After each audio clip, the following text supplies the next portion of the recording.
우리 추수감사주의를 맞아서 하나님의 크신 은혜가 더욱더 충만하시기를 축복합니다. 모든 것 하나님께서 주신 줄로 믿고 하나님 바라보며 늘 승리하시기를 축복합니다. 오늘 말씀은 감사하면 삶이 바뀝니다 라고 하는 제목으로 함께 은혜를 나누고자 합니다. TV에서 한 실험이 나왔었는데요. 간단한 실험을 우리가 같이 한번 해보면서 말씀을 시작해 보면 좋겠습니다. 여러분, 여기 컵이 하나가 있습니다. 이 컵이 실험 재료인데 여러분이 이 컵을 꼭 사고 싶다 이렇게 먼저 생각을 해주시기를 바랍니다. 이 컵이 여러분에게 꼭 필요한 컵입니다. 이 컵을 안 사면 안 되는 상황이에요. 여러분, 이 컵을 여러분이 사신다면 얼마에 사실까요? 한번 마음속으로 가격을 정해 보십시오. 가격을 정하셨나요? 그러면은 이번에는 이 컵을 다른 사람에게 팔게 되었습니다. 여러분, 팔 때는 얼마를 주고 이 컵을 파시겠습니까? 팔 때의 가격도 정해 보셨습니까? 어떻습니까? 이 컵을 사고자 했을 때 치를 값과 팔고자 했을 때 그 값이 차이가 있으셨나요? 없으셨나요? 차이가 좀 있으셨죠. 아마 많은 분들이 컵을 사려고 했을 때보다 팔려고 했을 때 조금 더 비싼 가격을 매기시지 않으셨을까 싶습니다. 맞습니까? 혹시 반대로 하신 분도 있을 것 같네요. 컵을 살 때는 비싸게 사고 팔 때는 싸게 팔려고 하는 분이 혹시 계시다면 절대 장사 같은 거 하시면 안 됩니다. 그런 분들은. TV에 이 실험이 나온 이유, 이것이 이제 우리가 함께 내놓은 이 결과 가운데 볼 수가 있는데, TV 실험에 참여한 대부분의 사람들 역시 자신이 살 때보다는 팔 때 더 비싼 가격을 매겼습니다. 이 실험은 사람들은 일반적으로 자기 중심적이다라고 하는 그 명제를 증명하기 위한 그런 실험이었죠. 자신에게 필요해서 살 때는 되도록 어떻게 사요? 싼 가격에 삽니다. 다른 사람이 필요하다고 해서 팔 때는 어떻게 합니까? 되도록 비싸게 해서 팔지요. 살 때나 팔 때나 자신에게 이익이 되게 하려는 것을 증명하고자 하는 그런 실험이었습니다.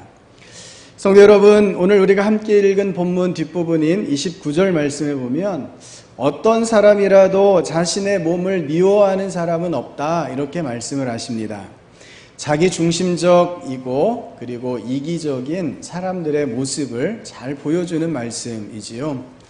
사람들은 자신의 몸을 굉장히 소중히 여깁니다. 오늘처럼 날씨가 추워지면 우리의 옷의 두께가 어떻습니까? 굉장히 두꺼워집니다. 오늘 지우가 아이들이 빨리 안 온다고 하면서 걱정하는 소리가 추워서 옷 두껍게 입느라고 늦게 오나 봐 이렇게 이야기하더라고요. 조금만 더워지면 어떻습니까? 날씨를 탓하고 또 몸을 생각하면서 뭘 드세요? 온갖 보양식을 드시죠. 닭이나 오리나 장어나 게, 전복 등등 몸에 좋다면 그게 무엇이든지 너무나 잘 먹습니다. 그렇게 맛있는 거 먹다가 체한 것 같아서 손가락 하나를 바늘로 딸 때 여러분 아프십니까? 안 아프십니까? 그 따끔거리는 아픔 때문에 두 눈을 질끈 감게 되는 것이 우리 사람이라고 하는 거죠. 우리는 참으로 끔찍하게도 우리 자신을 소중하게 여기고 사랑하고 있습니다. 자기 중심적인 것, 또 이기적인 이 모습은 어른이나 아이나 그렇게 차이가 많지 않은 듯 싶습니다. 사실 나이가 어릴수록 더욱더 이기적인 것을 우리가 볼 수 있죠. 금방 태어난 아기는 어떻습니까? 모든 행동이 다 자신을 위한 행동일 수밖에 없습니다. 몸도 못 가누기 때문에 살기 위해서는 누군가의 도움을 받아야만 되지요. 아기일 때는 엄마와 자신이 한 몸이라고 여길 정도로 엄마를 혹사시킵니다. 자기가 배고플 때는 언제든지 엄마의 사정 같은 거 아기가 봐줍니까? 안 봐줍니까? 절대로 봐주지 않죠. 아기는 울어 제낌으로써 식사를 해결하고 불편한 것들을 해결하게 됩니다. 자기에게 필요한 것은 모두 엄마의 손을 통해 해결해야 하는데 아기일 때는 엄마를 자신의 수족처럼 여기고 이기적으로 행동할 수밖에 없습니다. 자라면서 조금씩 이기적인 모습들이 줄어들긴 하지만 그렇다고 이기적인 본성이 사라지지는 않습니다. 어른이 되어가면서 이기적인 본성을 조금 더 숨길 수 있는 능력이 발달되는 것뿐이죠. 여전히 사람은 본질적으로 이기적입니다. 성도 여러분, 왜 이기적인 이 본성이 사람의 본성이 되고 말았을까요? 죄가 우리 가운데 들어왔기 때문에 그렇습니다. 오늘 8절 상반절에는 너희가 전에는 어둠이더니 라고 말씀을 하고 있습니다. 전에는 저희가 어둠 그 자체였습니다. 아무것도 보지 못하고 알지 못하는 상태였지요. 오늘 우리 본문을 읽어보면 지혜 없는 자, 어리석은 자라고 말씀하시고 있는데 그 이유가 바로 여기에 있습니다. 어둠 그 자체에 있기 때문에 아무것도 알지 못합니다. 특별히 무엇에 대해서 알지 못하고 있었습니까? 하나님을 알 수 없었다라고 하는 것입니다. 하나님을 알 수 없으니 하나님의 역사나 이끄심도 알 수가 없지요. 그래서 생겨난 현상이 자기 소견에 옳은 대로 행하는 것이었습니다. 자기 주장이 맞고 내가 노력해서 열매를 얻고 내가 무엇인가를 행해서 성취한다라고 하는 자기 중심적인 생각으로 살아갈 수밖에 없었습니다.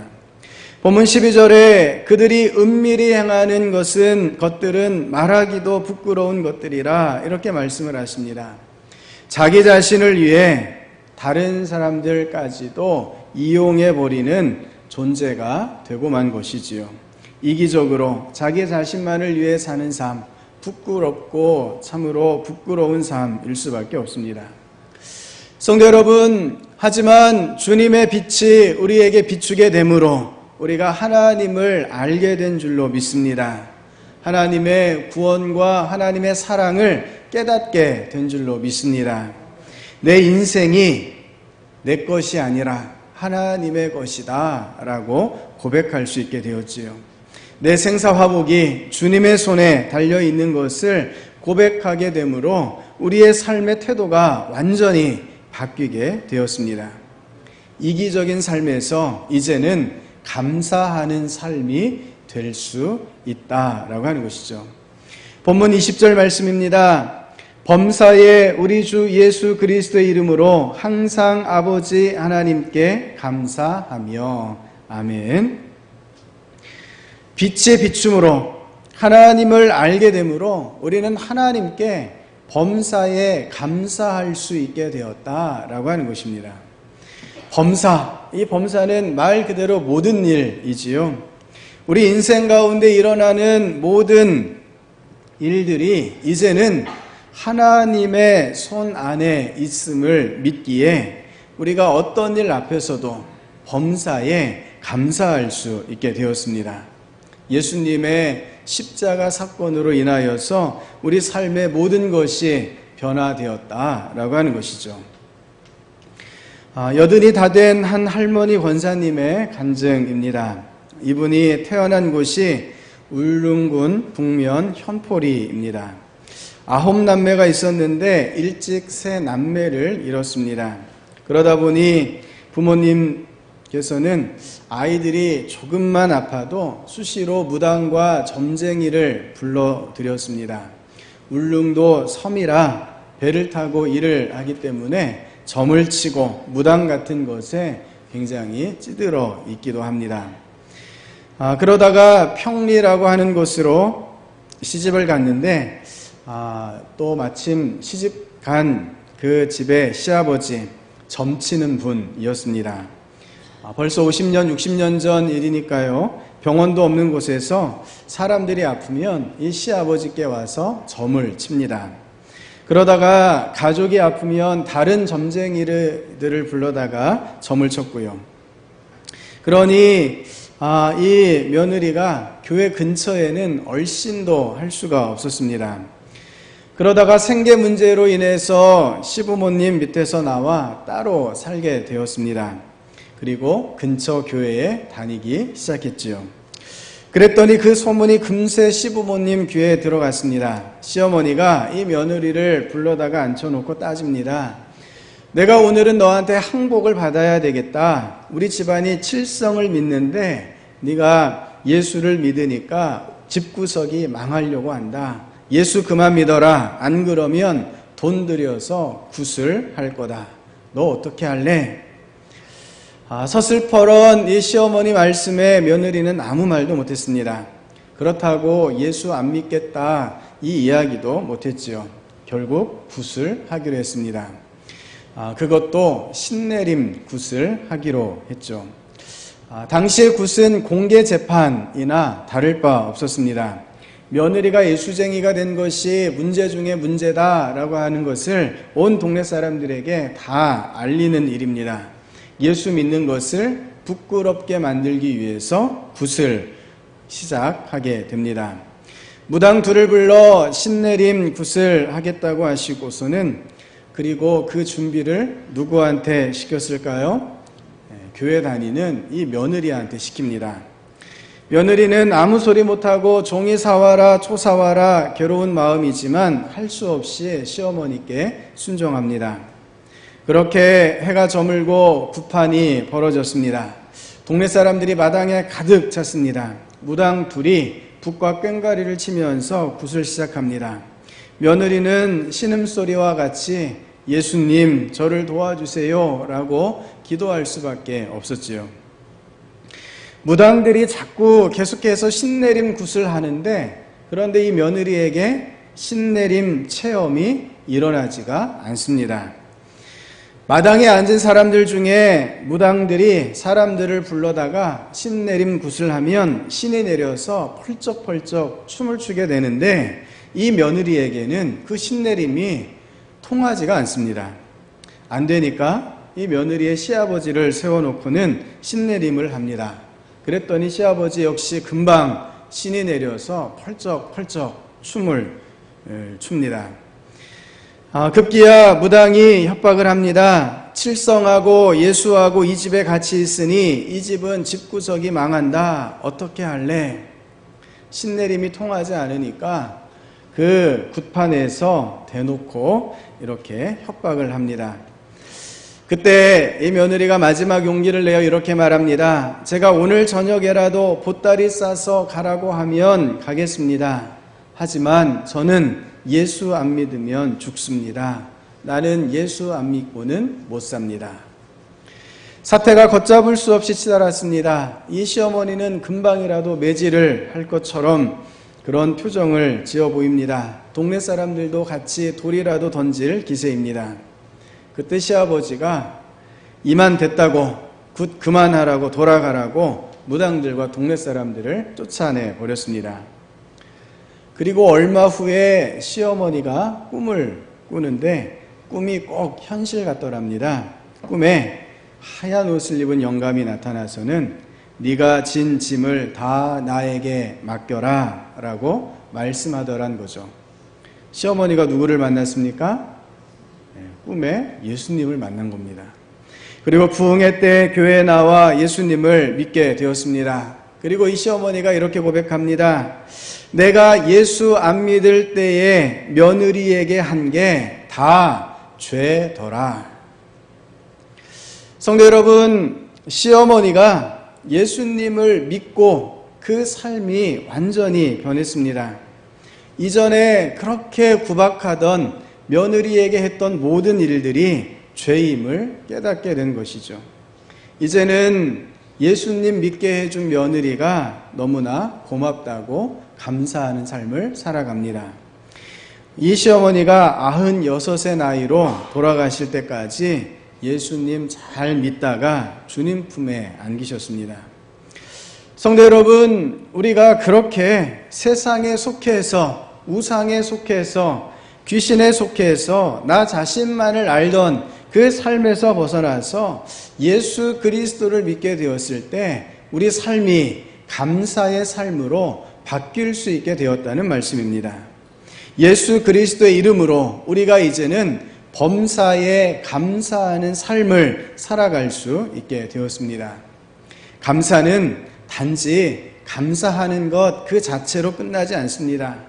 예수님으로 인해 구원받은 우리가 감사할 수 있음으로 인해 우리에게 새로운 삶이 열리게 되는 줄로 믿습니다. 오늘 15절 말씀에 그런즉 너희가 어떻게 행할지를 자세히 주의하여 지혜 없는 자 같이 하지 말고 오직 지혜 있는 자 같이 하여 라고 말씀을 하십니다. 우리가 이전에는 지혜가 없는 자였죠. 하지만 예수님을 알고 우리는 지혜를 가지게 되었습니다. 온 우주에 주인이 계시다는 사실, 우리 인생을 주관하시는 분이 계시다는 사실, 그리고 우리를 온 천하보다 소중히 여기시며 사랑하시는 분이 계시다는 것을 깨닫게 됩니다. 우리를 인도하시는 그 하나님 앞에 감사함으로 우리는 이 깊은 지혜를 마음 가운데 새길 수 있게 됩니다. 이전에 어둠 가운데 있었을 때에는 어려움과 문제가 닥쳐오면 어떻게 할지 몰라 당황하고 방황했을 뿐이었습니다. 고통이 크면 클수록 절망밖에는 할 수가 없었지요. 하지만 이제는 어떻습니까? 그 고통마저도 하나님께서 주신 것임을 알게 되었습니다. 고통 앞에서도 감사함으로 하나님의 다스리심을 고백하는 지혜로운 자가 되어간다는 것입니다. 하나님의 뜻이 있으시기에 우리에게 고난과 고통을 허락하신다는 사실을 감사로 우리는 받아들이게 됩니다. 감사에는 세 가지 차원의 감사가 있다고 합니다. 1차원적인 감사는 만약 감사입니다. 만약에 무엇을 하면 감사하겠습니다 라고 하는 조건적인 감사이지요. 2차원적인 감사는 때문에 감사입니다. 남편이 건강해서 자녀들이 잘 자라서 무엇 때문에 감사합니다 라는 감사고요. 그렇다면 3차원적인 감사는 무엇이겠습니까? 그럼에도 불구하고의 감사이지요.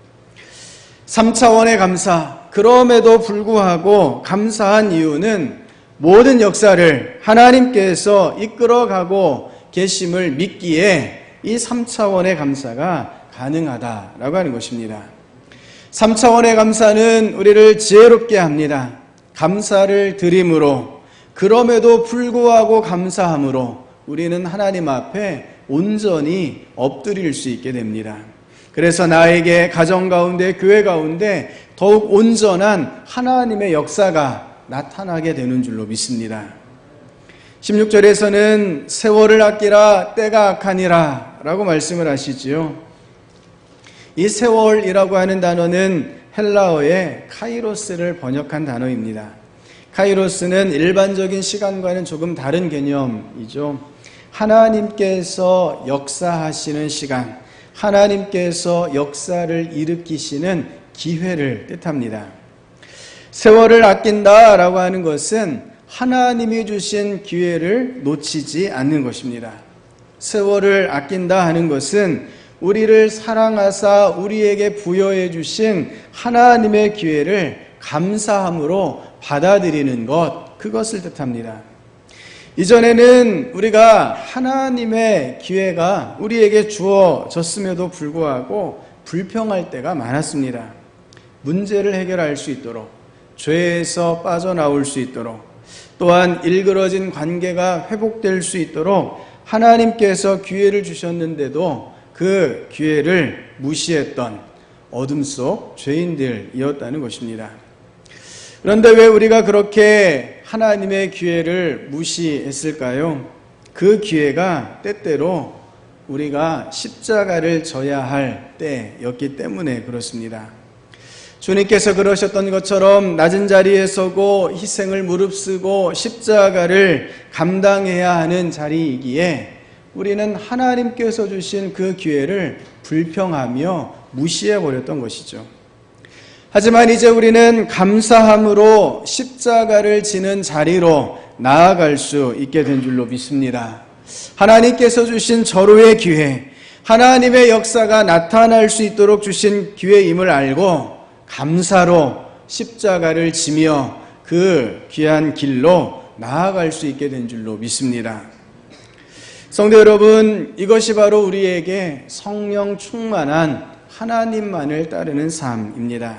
18절 말씀입니다. 술 취하지 말라. 이는 방탕한 것이니 오직 성령으로 충만함을 받으라. 아멘. 성도 여러분, 우리가 범사에 감사할 수 있다면, 하나님이 주신 그 십자가를 져야 할 기회 앞에 감사할 수 있다면 우리는 세상의 방탕함에서 온전히 벗어날 수 있게 됩니다. 감사는 하나님께서 나에게 행하신 일들 앞에 순종하는 것이기 때문에 그렇습니다. 무화과 나무 잎이 마르고 포도 열매가 없고 우리의 양떼가 없고 외양간에 송아지가 없어도 여호와 하나님으로 인하여 찬양하는 사람은, 하나님의 인도하심을 인하여 감사하는 사람은 결코 세상에서 방탕하지 않습니다. 그래서 감사는 성령 충만의 증거입니다. 성령님께서 그 심령에 함께 계셔서 하나님께서 행하시는 모든 일 앞에 감사로 나아가게 만듭니다. 19절은 시와 찬송과 신령한 노래들로 서로 화답하며 너희의 마음으로 주께 노래하며 찬송하며 라고 말씀하십니다. 우리 마음에 진실로 감사가 넘칠 때 우리의 찬양이 신령한 찬양이 될 수 있습니다. 우리 마음에 감사가 고백되어질 때 우리의 찬양이 온전한 찬양이 될 수 있습니다. 감사가 고백되어지지 않는다면 우리의 믿음은, 우리의 찬양은 힘을 잃게 됩니다. 성도 여러분, 믿음의 고백이 감사로 이어질 수 있기를 바랍니다. 감사는 믿음의 실천적인 고백입니다. 추수감사주일이기에 한번 돌아보는 감사가 아니라 우리의 삶이 주님의 손에 있음을 고백하며 범사에 감사하실 수 있기를 바랍니다. 탈무드에 이런 구절이 있습니다. 세상에서 가장 강한 사람은 자기 자신을 이긴 사람이고 가장 부유한 사람은 만족할 줄 아는 사람이고 가장 지혜로운 사람은 배우는 사람이며 가장 행복한 사람은 감사하며 사는 사람이다.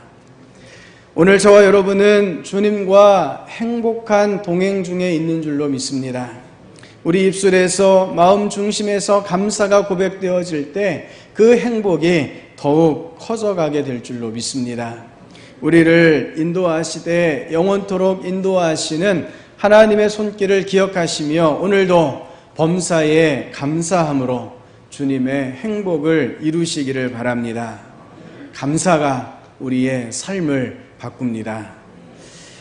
우리 말씀을 생각하시면서 함께 기도하시겠습니다.